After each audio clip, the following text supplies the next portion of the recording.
Dips are tired. The dip is tired. I'm Channing Tatum. And I'm Kirsten Dunst. We're going to play Guess Your Movie Review on Letterboxd. Rob Trench writes, 4.5 stars. Me watching this at age 12, go, go, go, go.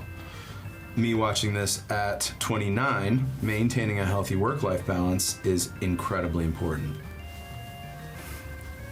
Maintaining a healthy work-life balance? Is that something I say in the movie? No. Oh. What the? You've done so many movies. I can give you a hint. Yeah, this is... So, maintaining a healthy work-life balance, you're doing off-Broadway.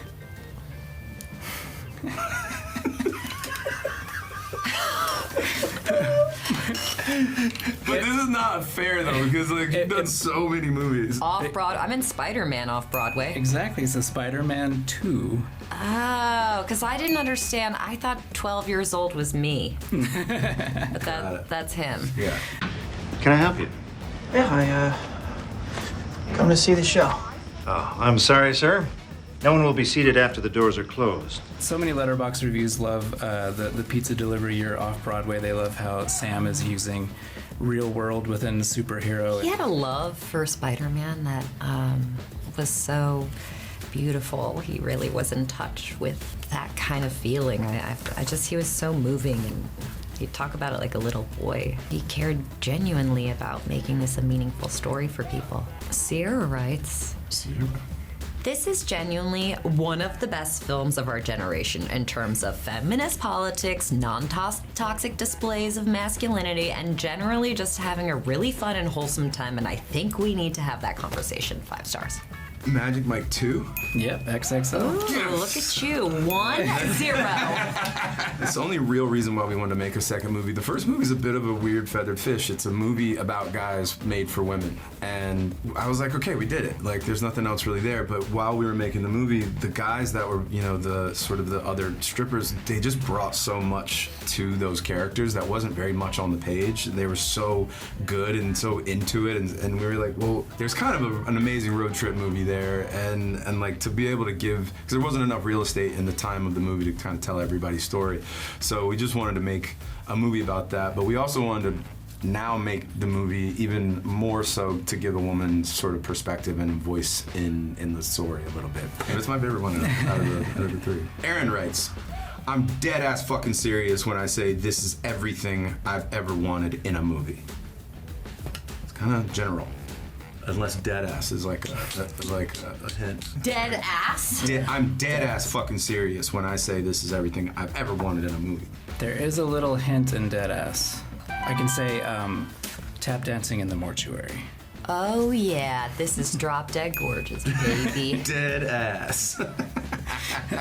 Really reaching. Mine are not easy. Honestly, I auditioned for that movie. I was obsessed with beauty pageants when I was younger. My grandma's from Minnesota.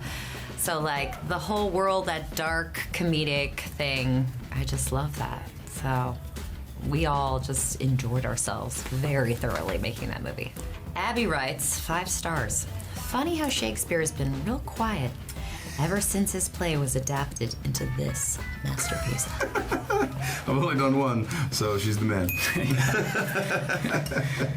I'm not really good at talking to girls. Why? You're hot. What? You know, you're an appealing guy man. It was wildly ahead of its time. Yeah. Like, wildly. When I look back on it, I don't know if we, even when we were doing it, understood really, I think, the specific sort of resonance that it was going to have, you know, later, or even at the time that it was out. Like, I know I wasn't. I don't think I understood the material enough in a larger sense. I think I was like one of my first films.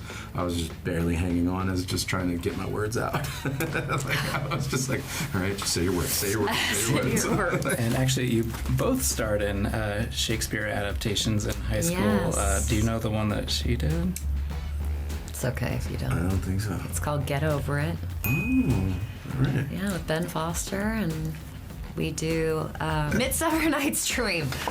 We did that. Yeah, it's a high school movie. Like, there are no rules here. I'll give you a bonus point because you know you. Give her a half point. I'm way ahead anyways. I'm gonna win this. All right. You are. Here we go. Yeah, you've needed no clues. KYK writes 4.5 stars. Has Kirsten Dunst left Dimple ever worked harder? So many mischievous smirks, snickers, and giggles during uptight moments, private moments of despair, and of course, it becomes her greatest asset when flirting in a mask. Did you like my performance of? Yeah, I did. I really feel it. I really am giving it. Dips are tired. The dip is tired. Dip is not dipping. Dip is tired. Dip needs a nap. I don't know what my Dimp's doing in this movie, but Dimp in a mask sounds like Spider-Man again. Why are we talking about masks? Where maybe did you wear a mask at a ball? Oh, Marie Antoinette. Yeah. Okay. Do I know you? No, I don't think so. Yeah, that movie, when it came out, was so sad for me. I was like, this is all my fault. I mean, I wouldn't say that to anybody, but that's how I felt inside, because like all our reviews were so bad. Oh yeah, that like only later was it like a thing. Touted? Yeah. So I felt really sad. It's just when I watched it, I was like, I've never seen it. I was like so proud and loved it so much, and then. Yeah, I was like, what's wrong with me that not other? But I think everyone who watched it young also felt the same way I did, but all the critics were older men probably and didn't get it or were threatened by Sophia. But Sophia is like, you know, she's like my family, and we're gonna make another movie together. I know, so. I'm very excited about that. Marcus Finch. Didn't you get a Marcus Finch? I got a Marcus. I don't know if it's Right. 4 stars only, by the way. It's been 8 years since this came out, and Winds of Winter still isn't out yet. Winds of Winter. Of Winter. Give him a clue. The hint is Country Road. Country Road. Winds of Winter, Country Road. I mean, it's not Logan Lucky. Yeah. George R.R. Martin was supposed to deliver The Winds of Winter to his publisher over 2 years ago. Stephen, you know, I don't know if you could really call him retired. He like retired for like 2 weeks, and he was like, "Oh, I meant just from movies." And then he like went and did a TV show, and then because like he was like, "I'm gonna be a painter," and I think he went and painted, and he was like, because he's a really amazing painter. Oh, and then he was like, "All right, so are you." I kind of miss. I like sketching and stuff, but I think he did that for a little while, and then he actually DP'd and shot Magic Mike 2. So he was on set, like, so he was still working. He was, you know, Greg Jacobs directed 2, and then on the end of that movie, he's like, "I'm gonna send you something that his wife wrote," and I was like, well, "This is crazy." I was like, "This we could have a lot of fun with," and I'm mad that not enough people saw that movie.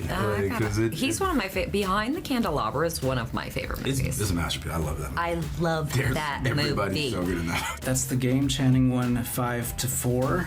You know what? My clues were really not. But I do have an extra review, which is Michelle writes 4 stars. My name Jeff. My name Jeff. That's Jump Street. Two. It's Roofman. My name's Jeff. Do I say my name's Jeff? No, but your name is My Jeff. name's Jeff. Yeah, I was like, My name is Jeff. It's Hefe, man. When you got that script, were you like immediately Googling afterward to make sure, like, surely this all can't be true. It's such a crazy story, and you guys do it so amazing. Yeah, I mean, I don't know if I Googled, because I mean, I know Derek, and I know his process of just like thoroughness, and like he, you know, once I reading it, I was just like, this is crazy. I was like, this is no, like I was screaming at the page, like stop, like I was yelling at Jeff to not do things, just because I was just like, don't do that, man. Like, just stop doing what you're doing. And so I didn't really question it at all. And then you know, after I read it, I obviously talked to Derek more about it, and then I got to talk to the real Jeff, and everything checks out. I trusted it when it said this is a true story than it was when I read the script. But Derek, I would have done any movie with. It really, yeah. It was for me working with Derek. I wanted that experience as an actor. I never knew we had an intelligence unit here in Charlotte. Oh, are you law enforcement? Yes, I am. Wow, that's amazing.